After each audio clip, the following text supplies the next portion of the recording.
Hello, my dear young friends, my scholars. Thank you for watching and viewing my channel. You are most welcome in my channel Nayab Thoughts in English and myself Renu. It is my humble request. Please view my channel, like कीजिए और subscribe कीजिए, share भी कीजिए इसको और comment भी ज़रूर करें आप। मैं आपके कमेंट का I am waiting for your comment. और आज मैं आपको कराने जा रही हूँ class 8 honeydew chapter number 7 a visit to Cambridge and it is written by Firdaus Kanga. और मैं पहले ही बता चुकी हूँ कि ये जो कैम्ब्रिज है, ये कैम्ब्रिज यूनिवर्सिटी ये इंग्लैंड में है और स्टीफन हॉकिंग जो है यहाँ पर बहुत ज़्यादा फेमस हैं और इसीलिए फिरदौस कंगा ने जो है वो कैम्ब्रिज को जो विज़िट किया। पहले कैम्ब्रिज उनके लिए इंग्लैंड जो था वो सिर्फ कैम्ब्रिज था उनके लिए, लेकिन अब इंग्लैंड उनके लिए इम्पॉर्टेंट हो गया था। Now I am going to discuss the comprehension of the chapter number 7 class 8 Honeydew a visit to Cambridge. Now number 1, it was on a walking tour through Cambridge that the guide mentioned Stephen Hawking। और ये जब मेरा walking जो tour था वो it was on a walking tour, जब walking tour पर मैं था थ्रू कैम्ब्रिज में, that the guide mention Stephen Hawking. और गाइड ने मुझे बताया स्टीफन हॉकिंग के बारे में। पुअर मैन, और क्या कहकर पुकारा उसने, बेचारा आदमी, who is quite disabled now, जो कि अब पूरी तरह से अपंग है।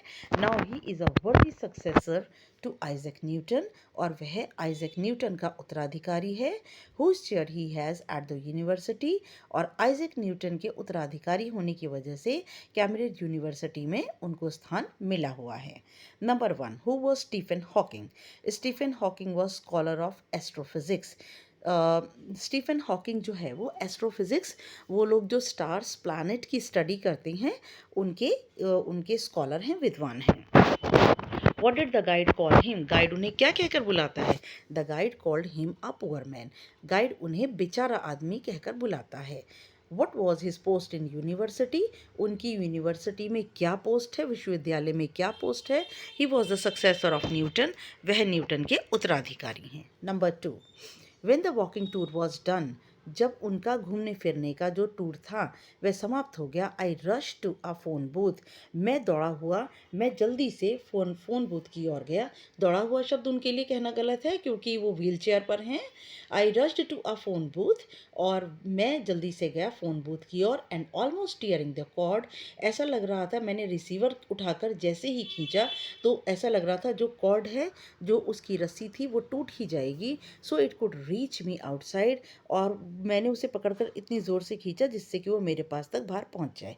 क्योंकि ऑथर व्हील चेयर पर है, उसको ब्रिटल बोन्स की प्रॉब्लम है, उसकी हड्डियां जल्दी टूटने वाली हैं और टूट जाती हैं, इसलिए वो व्हील चेयर पर हैं, तो वो अंदर फ़ोन बूथ के नहीं जा सकते।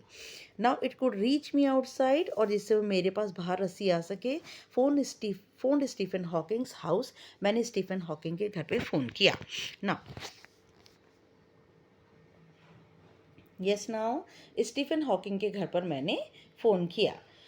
What did the author do after walking tour was done? Author ने क्या किया जब उसका वॉकिंग टूर ख़त्म हो गया? The author rush to the phone booth, author जो है वो फ़ोन बूथ के पास गया, to take an appointment to meet Hawking, appointment लेने के लिए, हॉकिंग से मिलने के लिए।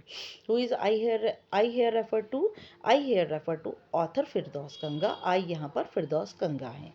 Y did the author pull the receiver outside? Author ने रिसीवर को बाहर की ओर क्यों खींचा? He pulled the receiver outside because he was on wheel chair, उसने रिसीवर को बाहर इसलिए खींचा क्योंकि वो व्हील चेयर पे था, and unable to go inside the booth, और वो फ़ोन बूथ के अंदर जाने में असमर्थ था। Number 3, surely I wanted to say living creatively with the reality of his disintegrating body was a choice, और मैं ये कह सकता हूँ कि इसी में ही सृजनात्मकता थी कि अपनी इस डिसइंटीग्रेटेड, बिल्कुल ऐसा शरीर जो कि काम का नहीं था, उनकी क्या यही चॉइस थी? बट आई केप्ट क्वाइट, लेकिन मैं शांत रहा because I felt guilty every time, क्योंकि अब मैं उनसे मिलने पहुंच गया था और मुझे हर बार जो है वो बहुत ही गिल्टी महसूस होती। आई स्पोक टू हिम, जब मैं उनसे बात करता, फोर्सिंग हिम टू रिस्पॉन्ड, क्योंकि मैं अपने जवाब पाने के लिए उनको मजबूर करता था। हुज बॉडी वॉज डिसइंटीग्रेटेड, किसका शरीर बिल्कुल बेकार था? Stephen Hawking's body was disintegrating, Stephen Hawking का शरीर डिसइंटीग्रेट था, बिल्कुल एक जुड़ा हुआ शरीर, जैसे हम कहें एक चलता फिरता शरीर नहीं था। Y did the author feel guilty, author को अपने आप को गिल्टी क्यों महसूस हो रहा था? He felt guilty because every time he forced him to respond, क्योंकि हर बार वो उन्हें बोलने के लिए मजबूर कर रहे थे। नेम द लेसन, लेसन का नाम बताइए। A visit to Cambridge. Number 4, a first glimpse of him is shocking. जब मैंने उन्हें पहली झलक देखा तो मैं शॉक में चला गया, because he is like a still photograph, क्योंकि वो तो बिल्कुल एक ना हिलने वाली फ़ोटो की तरह थे। As if all those pictures of him in magazines, और ऐसा लगता था जितनी भी उनकी तस्वीरें पत्रिकाओं में, न्यूज़पेपर में छपती थी, हैव टर्न 3 डायमेंशनल, वो तीन सब की सब 3D हो चुकी थी। 3D का मतलब कि अगर हम उन्हें देखें तो ऐसा लगता है जैसे कि वो उठकर चलकर हमारे पास आ जाएंगे। 3 डायमेंशनल पिक्चर्स होती थी पत्रिकाओं के अंदर, वो न्यूज़पेपर के अंदर। Why was Hawking appearance shocking, Hawking की जो अपीयरेंस थी, जैसे वे दिख रहे थे, वो शॉकिंग, शॉक देने वाली क्यों थी? His appearance was shocking because he looked like a still photograph, उनकी अपीयरेंस, उनका दिखावा जो था वो बहुत ज़्यादा झटकेदार था, क्योंकि वो एक शांत फोटो की तरह लग रहे थे। Whose pictures have turn 3 dimensional, किनकी तस्वीरें 3 डायमेंशनल 3D हो चुकी थी? Stephen Hawking's picture turn 3 dimensional, Stephen Hawking की तस्वीरें 3 डायमेंशनल हो चुकी थी। मीनिंग ऑफ ग्लिम्स, ग्लिम्स का मतलब हिंदी में झलक, अ वेरी क्विक व्यू, जल्दी से किसी को देखना। Number 5, before you like a lantern, और आपके सामने एक लालटेन की तरह, हुज वॉल्स आर वॉर्न, जिसकी दीवारें टूट फूट चुकी थी, so thin you glimpse only the light inside, और उसकी दीवारें इतनी पतली हो चुकी थी कि आप उसके भीतर की रोशनी देख सकते थे। Is the incandescence of a man, और देख सकते थे एक व्यक्ति को। द बॉडी ऑलमोस्ट इर्रिलेवेंट, उनका शरीर वाकई इर्रिलेवेंट, अमहत्वपूर्ण हो चुका था। Exist only like a case made of shadow, सिर्फ ऐसा लगता था जैसे कि एक केस है, सिर्फ उसमें परछाई है और कुछ नहीं। With which the author compared Hawking to, author ने हॉकिंग को किससे कंपेयर किया? ऑथर ने हॉकिंग को एक ऐसे लालटेन से कंपेयर किया जिसकी दीवारें बिल्कुल जीर्ण शीर्ण हो चुकी थी, टूट फूट चुकी थी, और जिसके आर पार दिखता था। अपोजिट ऑफ इररिलेवेंट, इररिलेवेंट का अपोजिट रिलेवेंट। वाई, बच्चे इसको वह है, ये वाई कर लीजिएगा। Why did the author see in his irrelevant body, what did the author see in his irrelevant body, author ने इसको व्हाट कर लीजिएगा, इररिलेवेंट, उनके अमहत्वपूर्ण शरीर में क्या देखा? He saw inner glow of the man, उन्होंने उनकी भीतरी रोशनी को देखा। ऊपर से शरीर तो डिसइंटीग्रेट है, बिल्कुल टूट फूट चुका है, जीर्ण शीर्ण है, लेकिन उनकी भीतर की रोशनी अभी भी बहुत तेज थी, जिसे ये ऑथर ने देखा। Number 6, every time I shifted in my chair और turn my wrist towards the time, हर बार मैं अपने आप को चेयर से इधर उधर करता और अपनी घड़ी में हाथ कलाई मोड़कर समय देखता। I wanted to make every one of our 30 minutes count, मैं चाहता था उनकी मीटिंग जो मेरे साथ थी, मेरी मीटिंग जो उनके साथ थी, मैं उसके जो 30 मिनट थे उनको हर एक मिनट को महत्वपूर्ण बनाना चाहता था। I felt a huge relief, मुझे बहुत ज़्यादा शांति मिली एंड एक्सिलरेशन, और मैं बहुत ज़्यादा एक्साइटेड था in the possibilities of my body, मेरे शरीर में जितनी भी संभावनाएं थी वो सभी के सभी भर गई थी आराम से और एक्साइटमेंट से। मैं बिल्कुल बहुत ज़्यादा रिलीव्ड था और मैं बहुत ज़्यादा एक्साइटेड था। Y did the author watch time, author ने समय क्यों देखा? The author watch the time because he got only half an hour for the meeting, क्योंकि ऑथर ने इस घड़ी में समय इसलिए देखा क्योंकि उनको सिर्फ 30 मिनट मिले थे उनके साथ मीटिंग के। Did the author want to waste the time, क्या ऑथर समय को खराब करना चाहता था? No, he didn't want to waste the time, नहीं, वो समय को बर्बाद नहीं करना चाहता था, वह हर एक सेकंड को, हर एक मिनट को वर्दी बनाना चाहता था। What did the author feel, author ने क्या महसूस किया? ही फेल्ट ग्रेट रिलीफ, उसे बड़ा आराम मिला, एंड एक्साइटमेंट और उत्तेजना मिली। Number 7, is there any advice you can give disabled people, क्या कोई ऐसी सलाह है जो कि आप अपंग लोगों को देना चाहते हैं? Something that might help make life better, और कोई ऐसी सलाह जो कि उनकी ज़िंदगी को और ज़्यादा बेहतर बना सके। They should concentrate on what they are good, उनकी सलाह थी कि लोगों को उस पर ही ध्यान लगाना चाहिए जिसमें वे सबसे अच्छे हैं। What was the advice of Hawking for disabled people, Hawking की क्या सलाह थी अपंग लोगों को? He advise that they should concentrate on what they are good at, उनकी सलाह थी कि अपंग लोगों को उस पर ही ध्यान लगाना चाहिए जिसमें वे सबसे अच्छे हैं। How was the writers meeting, writer की मीटिंग कैसी थी? इसमें बेटा साइन ऑफ एक्सक्लेमेशन ना आके क्वेश्चन मार्क कर लेंगे आप। ये बहुत ही प्रेरणादायक थी और मोटिवेशनल थी, मोटिवेट करने वाली थी, उनके मन को आगे बढ़ाने वाली थी।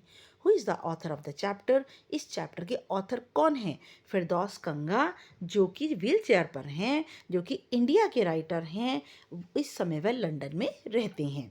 मैंने अपनी पोस्ट पर इनके बारे में, दोनों के बारे में थोड़ी सी इन्फॉर्मेशन डाली है, आप उस पोस्ट पर जा कर के देख सकते हैं। Number 8, the garden was as big as park, उनका बगीचा उतना बड़ा था जितना कि एक park, but Stephen Hawking covered every inch, लेकिन स्टीफन हॉकिंग अपनी व्हील चेयर पर हर एक कोने को कवर कर रहे थे, rumbling along in his motorised wheel chair, और वह ऊपर नीचे उनकी व्हील चेयर जो कि मोटराइज थी, मोटर लगी थी व्हील चेयर के अंदर, और while I dodged to keep out of the way, जबकि मैं चकमा दे रहा था, जल्दी जल्दी रास्ते को कवर कर रहा था। Where did Hawking take author to, author को आधा घंटा मिला था, लेकिन स्टीफन हॉकिंग ने आधा घंटा होने के बाद उनको और समय दिया, अपना बगीचा दिखाने का, विजिट करने का उनको ऑफ़र दिया, चाय का ऑफ़र दिया, और उनको अपने बगीचे में लेकर के गए। Where did Hawking take author to, Hawking author को, लेखक को कहाँ ले गए? Hawking took author to his garden, Hawking जो है लेखक को उनके बगीचे में ले गए। Why did the author dodge, author जो है क्यों चकमा दे रहा था? The garden was very big, garden बहुत बिग था, बहुत बड़ा था। The author did not want to cover every inch of the park, और ऑथर उस बगीचे का हर कोना कवर नहीं करना चाहता था, इसलिए वह चकमा दे रहा था। डॉज का मतलब होता है चकमा देना। The garden was big or small, बगीचा बड़ा था कि छोटा? It was a big garden, ये बहुत बड़ा गार्डन था, just like park. Number 9, an hour later, एक घंटे के बाद, we were ready to leave, अब हम दोनों अलग होने के लिए तैयार थे। I don't know what to do, मैं नहीं जानता था मैं क्या करूं। I could not kiss him और क्राई, मैं ना तो उन्हें चूम सकता था ना ही रो सकता था। आई टच्ड हिज शोल्डर, मैंने उनके कंधे को छुआ, and wheeled out into the summer evening, और गर्मी की शाम को मैं अपनी व्हील चेयर पर बैठा बाहर आ गया।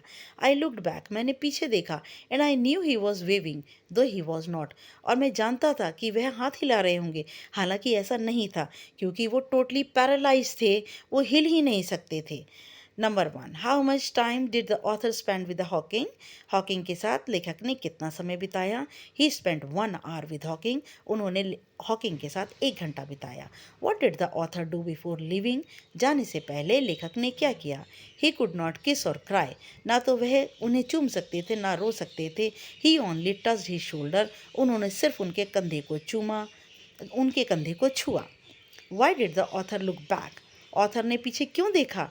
ऑथर ने पीछे, the author looked back in the hope that he was waving, और ऑथर ने पीछे देखा इस उम्मीद में कि शायद वह अपना हाथ हिला रहे हैं, लेकिन ऐसा नहीं था क्योंकि वो टोटली पैरालाइज थे, वो हिल ही नहीं सकते थे, लेकिन ऑथर को फिर भी उम्मीद थी। नाउ बेटा please subscribe my channel and like and share my channel. Next video तक के लिए good luck and good bye.